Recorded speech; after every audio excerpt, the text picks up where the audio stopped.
Hello, I'm Mantastic and Fantastic, and today I'm going to be talking about the Super Godfest that is now live in North America. So this Super Godfest is a pretty hyped up and exciting event because we now have the chance to basically spend 6 magic stones to guarantee ourselves a 6-star rarity card. However, that sounds way too good to be true, which it actually is, because we are actually able to roll evolved 5-star forms of certain select Pantheon cards. So even with that in mind, this is still actually a very powerful Godfest because they did take out a lot of the kind of filler junk, such as the Riders, who people really don't like.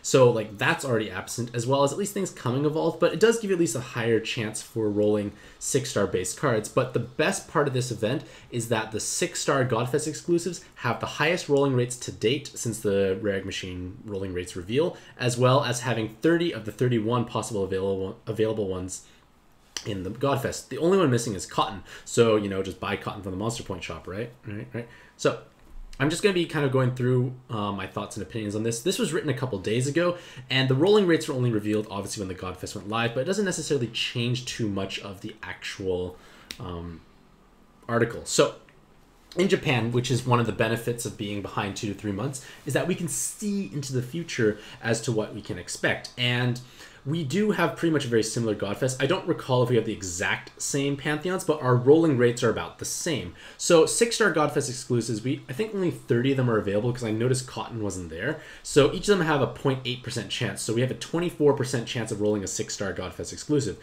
which is by far the highest we've ever had. Historically speaking, all of our previous Godfests have 0.6 with the occasional like maybe 2 or 3 with 1.0.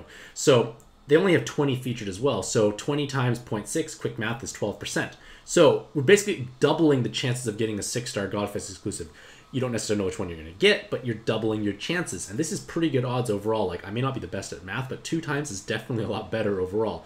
And this is important because what is going to be coming up probably in the very near future, maybe even possibly on the Tuesday stream, is the Godfest exclusive trading post. So basically the idea with this trading post is that you trade in 4 6-star Godfest exclusives and certain select collab cards for a special rare collab card. So for example, let's say Full Metal Alchemist comes back. We could trade in 4 Red Odins and get Edward.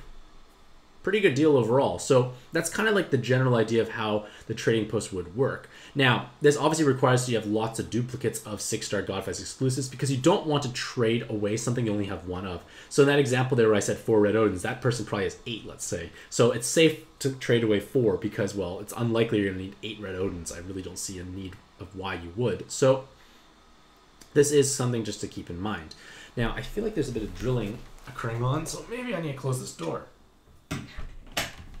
That's a bit better. So basically the main appeal of this Godfest is that we're going to have much higher chances of 6-star Godfest exclusives. So is this worth rolling? So we do know the true rolling rates, so let's say ignore that paragraph there, but this is definitely worth rolling because, again, this is basically twice the chances of acquiring a 6-star Godfest exclusive, and it's very valuable overall because of that future trading post. And I would not recommend you selling off any 6-star Godfest exclusive at this point in time because even though they are worth 50,000 monster points, the trading post is much more valuable overall. And yes, you may want to get that cotton, but it's not worth nuking your box and sacrificing too much when you could trade away for possibly like a top tier leader. So just remember that 5-star Pantheon cards, like say, like I forgot what North America has featured, but they do, everything else has a 1.14% chance with 0.8 for 6-star Godfest exclusives. So this Super Godfest is definitely much better than other Godfests. So if you are thinking about IAPing at some point in time in your pad life, this would definitely be a great time to do so just because the rolling rates are the best we're going to have for any normal Godfest, as well as most of the junk being taken out. So another thing to keep in mind is that there's going to be no 5-star former Godfest exclusives, so no Sarias, Light Metatrons, Light Callies, etc. So in the odd case that you are chasing Tsubaki and whatnot, they're not going to obviously acquire them, but for the most part, I feel most players would prefer not to have those featured because to a certain extent, we've acquired a lot of those over time if you're an older player such as myself. So you just have to keep in mind that there is a 20% increased cost, so basically 6 instead of 5 magic stones. But because you're avoiding so much junk, it is a great time to roll. So this article was written again a couple days ago.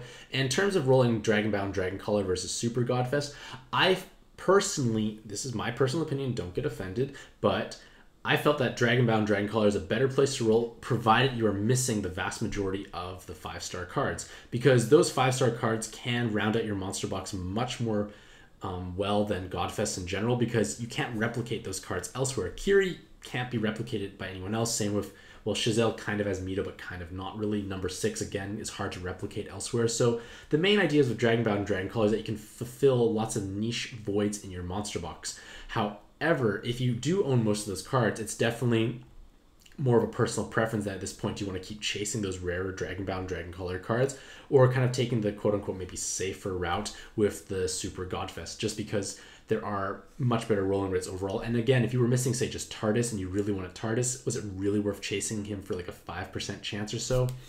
Again, you have to decide. But for the most part, the Super Godfest is going to be great. Like for myself, like I think I have like some stones. I will probably be using as many stones as I possibly can in this Super Godfest, just because, well, it is the best chance to get a 6-star Godfest exclusive. So let me know what you think about this Super Godfest in the comments below. Have you rolled already, and did it feel kind of super overall, or did you just get stuck with a bunch of 5-star Evolved Pantheon cards that you already have many duplicates of? Hopefully you all have a Mantastic day. I wish you all the best of luck in your own pad adventures, and happy puzzling.